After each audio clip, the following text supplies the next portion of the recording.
Ce show dédié pour la Refoua Shema, la guérison complète et la bonne réussite de l'opération de Jennifer Sarah Bat Régine Malka, qui aura son opération au Hachem avec réussite après-demain, mardi, Bezrat Hachem. Baba Saleh, son père s'appelle Rabbeinu Mes'od. C'est le fils de Rabbi Yaakov Abu Hatzera. Tous des grands de Torah. Lorsqu'il est décédé, Rabbi Mes'od, le père de Baba Saleh, dans Kat Filalet, au Maroc, la coutume là-bas était que pas tout le monde peut prendre la civière, d'accord, dans laquelle on porte le corps jusqu'au cimetière. C'est un grand honneur d'amener un tzaddik de porter son corps. Alors qu'est-ce qu'ils faisaient? Ils faisaient des ventes aux enchères. Qui veut prendre la partie de la tête? Qui veut prendre la partie du corps? Qui veut prendre la partie des pieds? Etc. Et chacun, etc. Bon. Chacun a donné 1000, je sais pas moi, 1000 dirhams, 2000, 3000, 4000, etc. comme ça. Les Arabes dans le coin, ils ont entendu qu'on parlait 1000 dirhams, 2000 dirhams, 3000, puis ils n'ont pas d'argent là-bas. Ils vont sûrement mettre ça dans la tombe. La nuit, ils sont venus, ils ont déterré, ils ont creusé dans la tombe de Rabbi Mes'od, et ils cherchent, et ils n'ont évidemment trouvé aucune pièce d'argent, rien du tout. Et ils sont partis. Mais ils ont laissé les pieds du Rav à nu, découverts. Le matin, les rabbinis, les gens viennent comme ça, se recueillir sur la tombe, ils voient ça, scandale, c'est pas qui, quoi, comment, etc.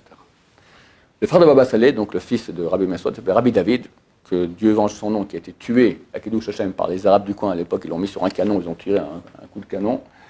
Rabbi David, ouais, ils l'ont mis sur le fût du canon, ils ont tiré un coup de canon. Hashem Ishmor, d'accord. C'est un très très grand sadique, énorme, énorme. Baba Saleh a pris le deuil très très dur de ce frère-là qui a été tué comme ça. Et il s'est mis à se concentrer comme ça, voir qui, quoi, comment. Et son père est venu en vision, lui a dit, sache que lorsque vous avez vendu porter le port de la civière, il y a un rachat. Ce type-là, il a couché avec une femme mariée dans le village. Il a de l'argent et il a acheté la partie des pieds. Et quand il a pris ma civière comme ça, la clipa, la force impure qu'il y avait sur lui, elle est venue sur mes pieds. Lorsque les Arabes sont venus la nuit creuser, c'est passé sur eux. Donc c'est très bien. Baruch Hashem. Vous pouvez maintenant recouvrir les pierres, tout est très bien, et sachez, voilà. Le Rav, il a entendu ça, ils amènent le type, parce qu'il sait très bien qui a acheté les pieds, d'accord. Il commence à lui faire un interrogatoire serré, il avoue, et ils ont donné fait la femme, tu nous aussi qui est la femme, un guet, d'accord, il faut donner un acte de divorce. Cette femme, elle a trompé son mari, c'est terminé, elle ne peut plus vivre avec lui. Et ça, c'est la fin de l'histoire. On apprend, nous, maintenant, à quel point, quand quelqu'un a fait un péché, Hashem Ishmor, il attire sur lui une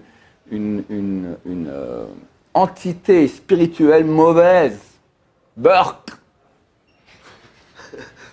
Aujourd'hui, c'est où? Puis qui porte aujourd'hui les morts comme ça? C'est fini. Mais tu as des petites boîtes que vous connaissez, avec les écrans Hashem Ishmor. Combien c'est tamé? Combien c'est tamé quand tu dérapes un peu sur un film qu'il ne fallait pas voir?